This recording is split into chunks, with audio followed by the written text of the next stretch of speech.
on the East Coast, and it is 8 o'clock in Texas Coast Central Time. And we are here once again with you live on the YouTubes here. And for those of you that are joining us because you were boycotting the State of the Union, welcome. We are such a pleasure to have you here with us this evening. And I will say, welcome to one of the only live podcasts where we can actually count, and we do not rely on an app that cannot count to tally our viewers. And with that, ladies and gentlemen, please welcome the hardest working imam that I know, Imam Azhar. Assalamu alaikum. Greetings of peace to all of our listeners joining us here tonight live on Periscope, on YouTube, on Twitter. We welcome you to another edutainment episode of Raw Islam, where you, the listeners, actually drive the discussion that we have here on a weekly basis. We're happy to be back with you after a 1 week glitch, and I would like to begin that by saying it wasn't a glitch. Matter of fact, Brother Carl, who is the heart and soul of our program, his father-in-law passed away last week in Tampa. We say the words in Arabic, Inna lillahi wa inna ilaihi raji'un, that we belong to Allah, and to him is our return. We ask Allah the Almighty to forgive his sins, to grant him paradise, and to give patience to his wife and the family members, and to all of them who are left behind. So we could not be here last week due to that, but you all, as our listeners, are in our hearts, and you will continue to be in our hearts, because this is the virtual table discussion that I look forward to personally having on a weekly basis. And I'm sure Carl is also, because we're so enlightened to see each other's faces. But without further ado, today we will talk about what you selected, and to explain what the selection choices were, and where, and when, and what, Brother Carl will enlighten us. Carl? So thank you for that beautiful duat and that lovely introduction. Thank you for that. We're making do as it is, and yes. So just thank you for that. So if you follow us on Twitter, which is Venn Network, VENNNETWORK, every Monday you can take place in our poll that we post on the Twitter, and we allow you, our followers, you, our fans, you, our listeners, to vote so that you pick the topic, so that we're talking about what you want to talk about. And this week, the poll that was posted on Monday was life after death. Did you just cough? And of course, my favorite, and I know I saw one of our fans cheering it on, hoping that it would go. She was saying that she hopes this one won, but it didn't. It didn't. But the final one is, what's the deal with? And ladies and gentlemen, here you have it. What you have voted for this evening, as you can see, is life after death. That is going to be our topic this evening, and that is what we will be talking about. So head over to Twitter and follow VENNNETWORK so that next week you can take place in that poll and enjoy the conversation as well. And yes, it was Little Sunshine that said that she wanted to see what's the deal with come through on that one. And unfortunately, it didn't. There was actually a dead heat, 27% to 27%, with Did You Cough and What's the Deal With. But the overall winner was Life After Death. And with that, back to you, sir. Well, everybody, we never had a chance to discuss topics that were on our mind last week, but of course, with the passing of Brother Carl's father-in-law, and the passing of Kobe Bryant and his daughter Gianna, and of course 7 others, in addition to the many people who pass away on a daily basis, those who are kidnapped as children, those who are raped as women, those who are sold into, we call this black market of human slavery.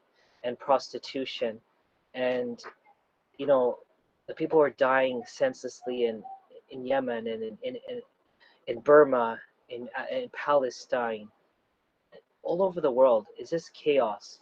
And I was thinking to myself, Carl, just before the prayer, uh, have you thought about death today?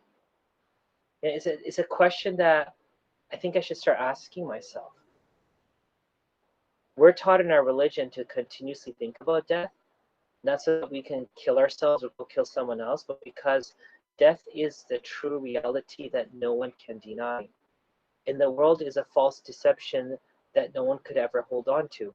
There's never been a person on the face of this earth that's held onto this earth or established a kingdom on this earth and had the right and ability to benefit from it for eternity. There's no eternity on this earth. And so, in light of the fact that death is real and that life is not, in our Islam, we are taught an analogy from the Prophet Muhammad, peace be upon him, that how life is like a dream. And that all of us that we're right now interacting with each other and conversing and typing and texting or commenting, it's all just a dream. And when we die, reality actually opens up. So it's like flipping what we believe reality is to what the Prophet said it truly is. So I don't think about death as much as I should. And maybe that's something I need to do. And the reason I'm bringing it in is because Kobe Bryant's passing was one of the things that really shook me to my core. Just FYI, I love all sports. I follow tennis. I follow cricket. If it's if it's a T20 match, I follow football, soccer. Football, soccer is what I'm talking about. The English football. I'm not an NFL fan at all, but I do follow some teams and some players. Hockey is one of my passionate sports. Baseball is another. But point is that Kobe Bryant wasn't my favorite player. He was not even on a team that I liked, the Lakers. But there was something about his death.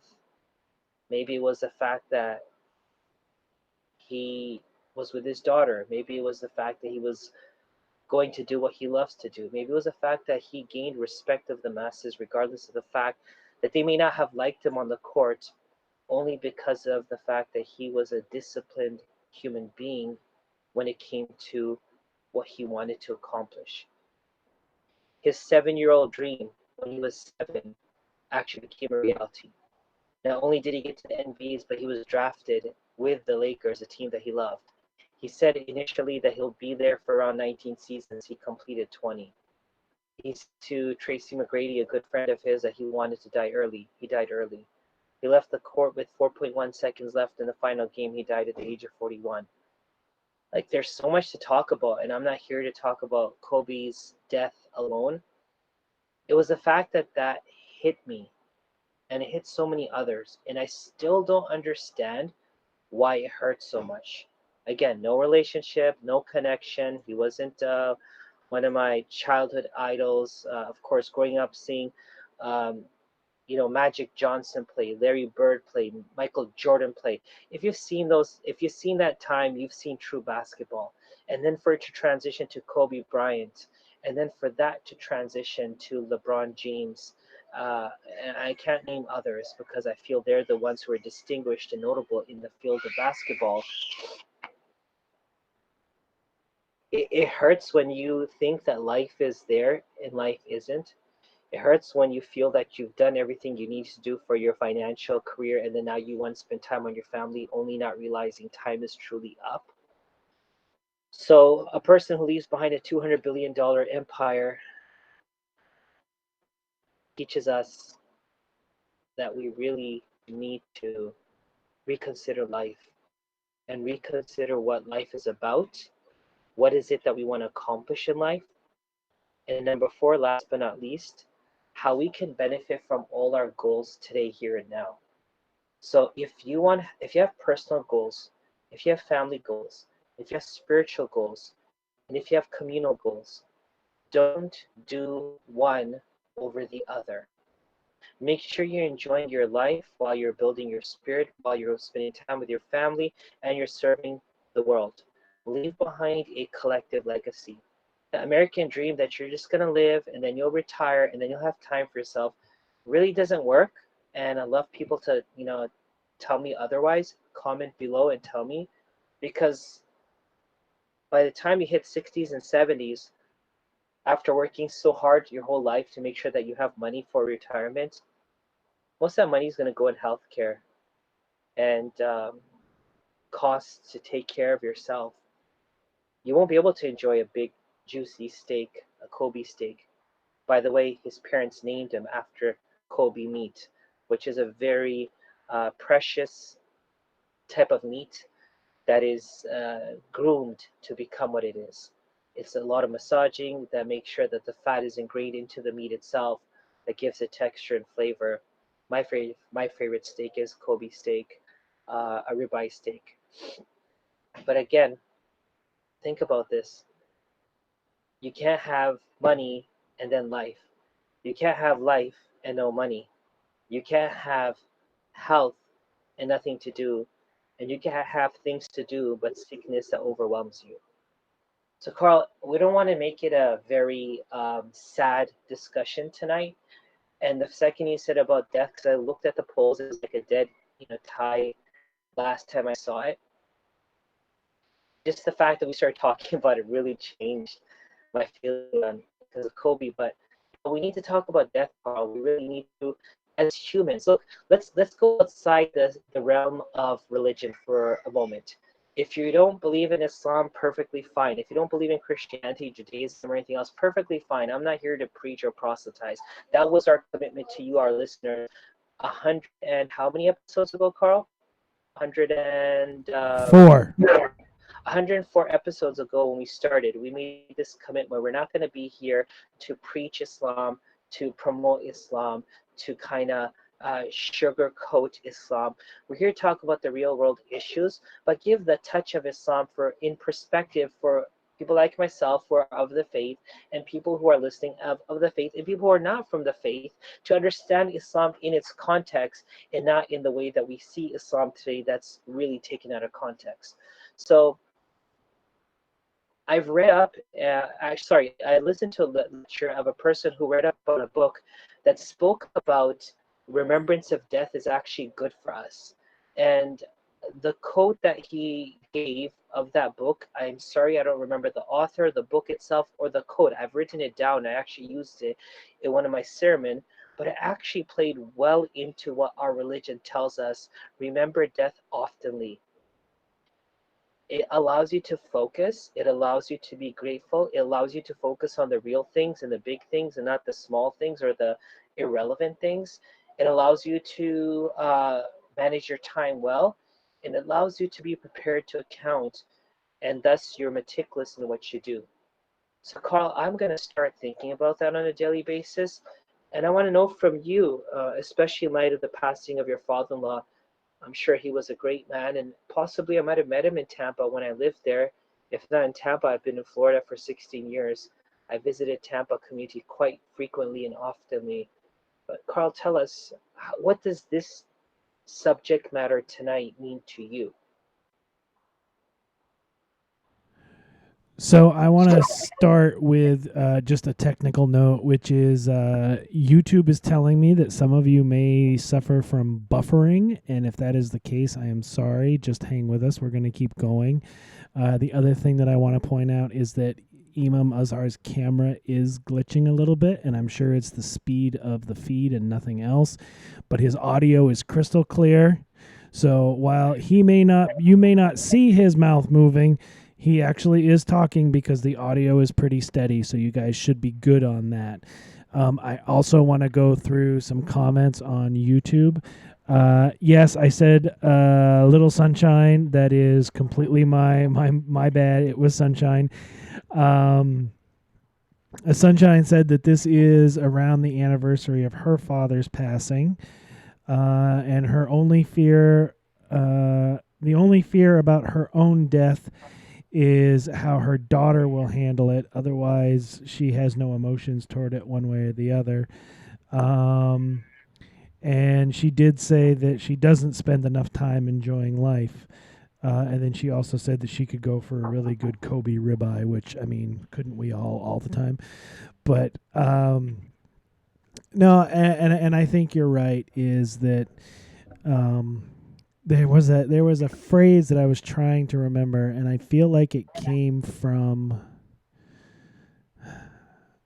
I feel like it comes from Christianity, but I could be wrong. But it's about, you know, building mansions in heaven as opposed to what you're doing here. And I mean, for me, that's kind of where it is I know that what we do here affects the,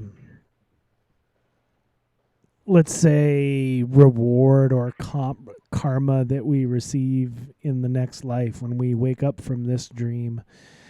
But and while we should think about that and we should act accordingly, at the same time we have to remember not to focus on it so much that we forget to live the life that's in front of us. If we are hyper focused on that and nothing else, then like you said, we fail to live the life that we have. And that can be a downfall too at the same time. But we do have to keep our actions and our actions and our reactions, because if somebody's being mean to us and you react poorly, that can count against you. But we have to keep that in mind. Is A, what kind of citizen to the world am I being? How is this going to affect other people? And B, what does this do for me at the next level? Is this something where I'm going to embarrass myself, or I'm going to be punished for this or whatever? Those are just little things that we have to keep in mind. But you're absolutely right that we can't. You can't have it all. You can't work to live because you're working so much you can't live. And you can't have money and no health, but have health and no money. And it really does become a balancing act. And I've said to my wife many times that, and I know she's said it at different times to me as well, which is we're not living properly. We don't have an accurate balance. And I understand that it's the societal structure that we've created and it's a societal contract that we've agreed to, and this is how things are. But there isn't a proper balance. We really don't recognize one in our societal structure. We really don't. And you, you're spot on, Carl, because we acknowledge, but the point is, what does acknowledgement do if it doesn't change us? Like, I know I know I'm driving on the wrong side of the road, but if I don't get back on the right side with a sense of urgency, what use is it? Or I know it's snowing outside, which, by the way, Carl, they're saying it's going to snow tonight or tomorrow night. It's dipping I right now. saw that. And can I just say, as somebody who lives in Northern Virginia, I'm very upset that you are going to have more snow than we do, and that's the end of that story. Hallelujah. Okay, so just to like so it's coming, it's there, and you're like, okay, I'll just stay in my shorts. It's not gonna work, right? You have to make those changes. So how about if I said this, and it's crazy, but this is true, and try it. The more you remember death, the more you'll enjoy life. The more you remember death, the more you will enjoy life. Try for 1 week and tell me what happens next week. This is a challenge to all our listeners. Um, Try to remember death, and you see how you shed off those pounds of unnecessary burdens that you're carrying. We're carrying a lot of weight of thoughts, concerns, hopes, expectations, plans, and aspirations, ambitions, and desires. It will all fall off. and you'll be able to understand where you're supposed to be and what you're supposed to be holding on to. It's like you get to the airport and they say, sorry, you can't take a suitcase, only a hand carry-on. At that time, you're going to be very careful of what you're going to put in the hand carry-on. Even as like a small piece of paper that's irrelevant for the trip, you're going to throw that out. And so remember death. Let's try to do this as a collective exercise. Let's remember death for like every day at least once, and see how that changes how we function mentally, spiritually, and physically. And share your thoughts next week on this. But yeah, I think Sunshine or Layla said about, like, she doesn't worry too much about death, but she worries about what would happen to her daughter. Of course, everyone has concerns about their loved ones and who they leave behind. How will they be taken care of, or how will they be remembered, or how will they get by? Remember one thing: Allah made you. In Islam, we believe Allah made you get by to where you are today. He took care of you, and He gave you the inner strength to take care of yourself. We could die today. Like even Kobe's wife and his three daughters that remain. We use their family as an example because it's a family, right? Despite how much fame and publicity and money he has, there's a hollowness and an emptiness and a void. There's actually two that can never be filled again. If she gets remarried, for example, it can't be Kobe. Like, she cannot have that same person back in her life. And her daughter, you can't replace that daughter. And so when you understand that there's things in life that are disposable and like interchangeable, like you could swap them out, but there's some things that are not. That's when true reflection begins. And so it's tough. It's tough to put things in perspective, because who from us actually thinks about, like in Islam, you're supposed to have a will. How many people really actively prepare a will and update their will? We're like, okay, fine, we're like 50 or 60 years old, I'll look at a will, because right now it's not about not having assets. It's about making sure that your children know what you had and what belongs to them now. It doesn't matter if it's a little or a lot. But when you don't do these things, you leave your children and family behind in a state of confusion. And what that does then is, that's a big disservice.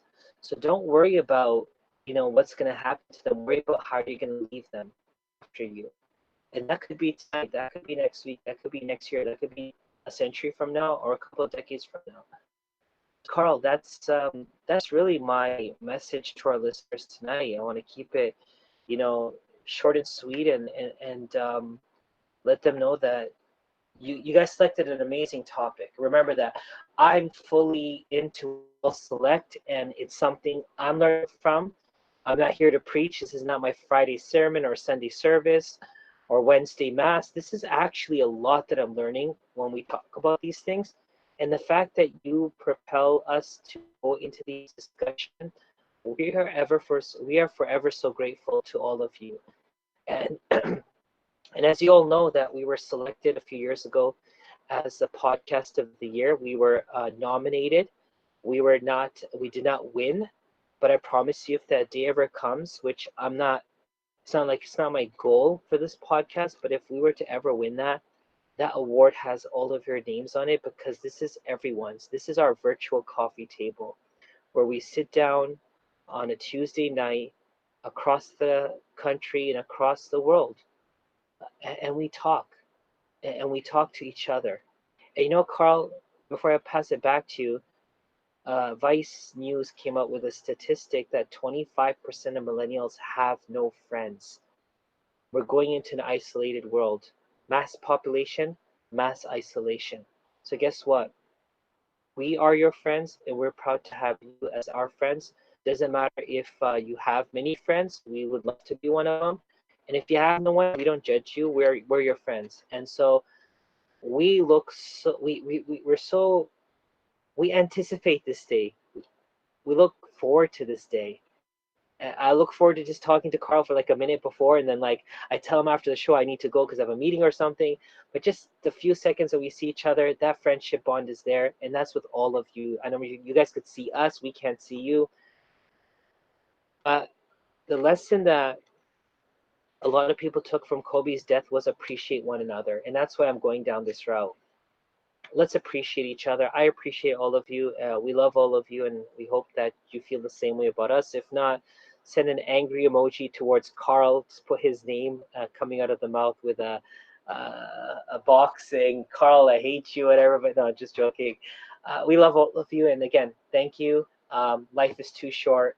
Enjoy the moment, enjoy your time. Take care of yourself, take care of your spirituality, take care of your community, and take care of your loved ones.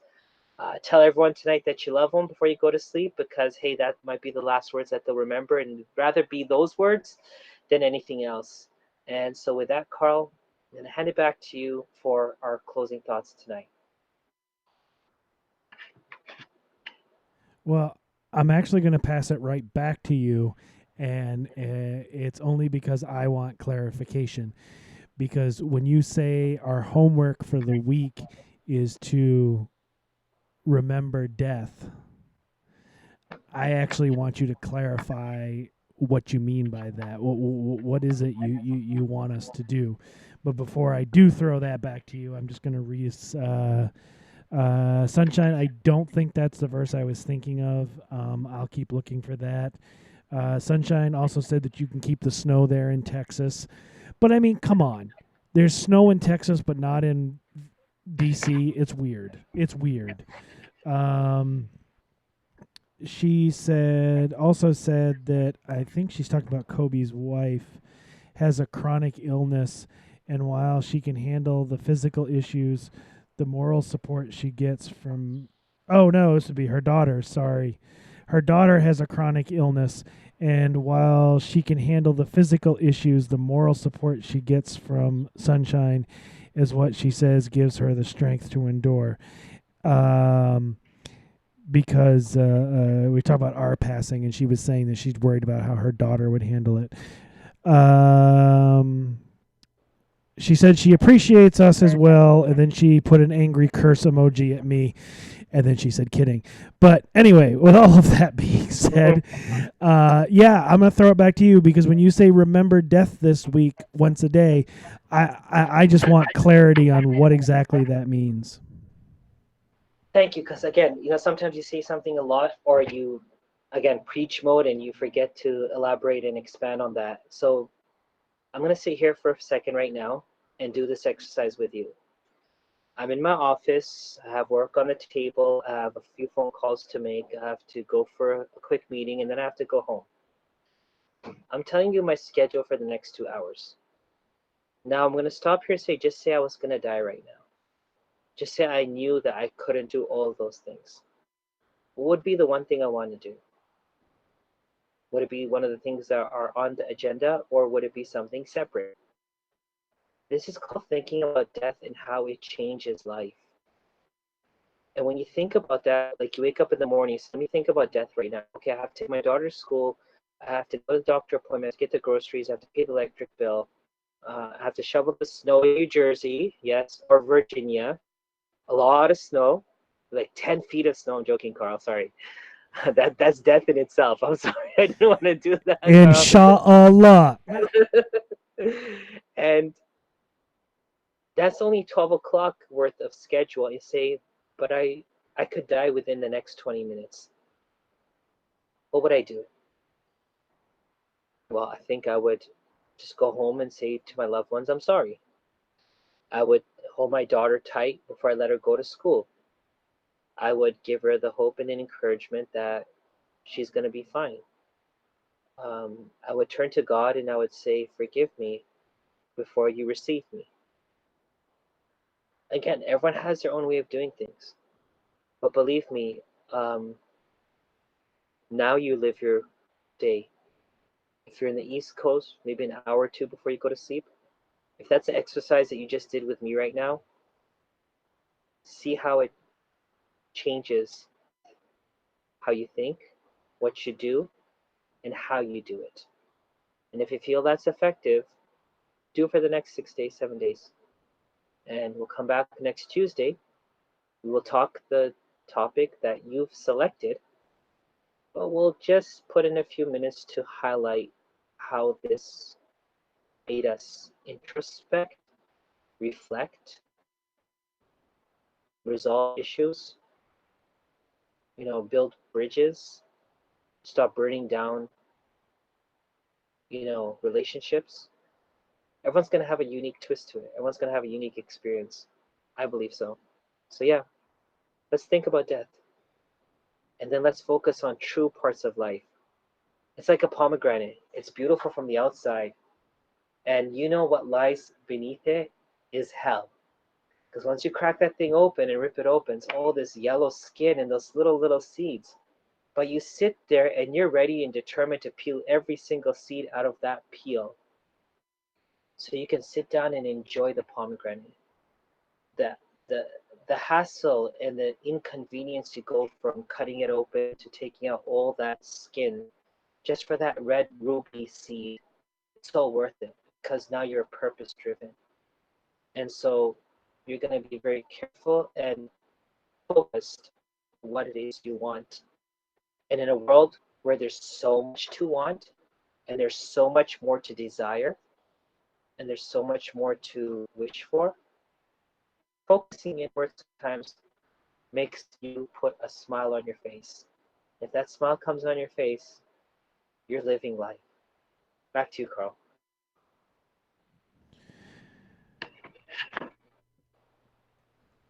There we go. Okay. Thank you for that clarification. I really appreciate that. And so basically what I'll say is apparently Forrest Gump had it wrong. Life is like a pomegranate, not like a box of chocolates. And I would actually go one step further and say, unless you're my mother-in-law, because in Cairo, you can get the pomegranates just off the street. And that woman can gut and peel and set one of those up faster and better than anybody I've ever known. And it is absolutely amazing. And then she puts it in the fridge and she serves it to me for breakfast the next morning. And it is absolutely amazing. And it was one of my most favorite meals ever. So with all of that being said, I would like to thank everybody for joining us this evening. I would like to thank Sunshine for joining us in the chat room and making this episode a bit more of a spark. We appreciate that. We encourage all of you to share this, and we encourage all of you to join us online and join us in the chat rooms, because it really is. I mean, while Imam Azhar and I could sit here and carry our own conversation because we really do enjoy each other's company that much, it makes it more interesting when you guys are here and you share your thoughts and you interject your feelings and help steer the conversation, because we're here to talk about whatever topic you've selected, so it makes sense that you're steering the conversation. For more information about the show and other shows on the network, and to help support the network, head over to vennetwork.org, where you can find our back catalog all the way to episode 1, and you can get cool little swag like what I'm wearing. I don't have anything with a new logo yet, working on it, under the swag tag on the website. If you have any questions, comments, thoughts, you can email us at rawislam.org. As you can see, it's I keep forgetting it's reversed. The email address is right here on the screen. And of course, you can leave us a voicemail during the week at 202-930-5175, and we may play that voicemail on the air following that. The following week. And of course, I would just like to echo what Imam Azhar said, which is we really do appreciate you guys. We're very thankful for this. And I do look forward to this every week. I look forward to seeing Sunshine and Sister Layla in the chat rooms and our little moments. And you know, it's this is the highlight of our week. I know when we started doing this was a while ago. I told Imam Azhar that so Muslims go to prayer on Fridays. We go to what they call Jummah, and I said it to my wife, and I know I said it to Imam Azhar, that I like this because it's like my own personal Jummah during the week. So it's that little bit of a boost and a refresher to get me through till Friday. So thank you to everyone for joining us. Thank you for being here this evening. Thank you for participating. And until next week, we will say, Assalamu alaikum. Assalamu alaikum.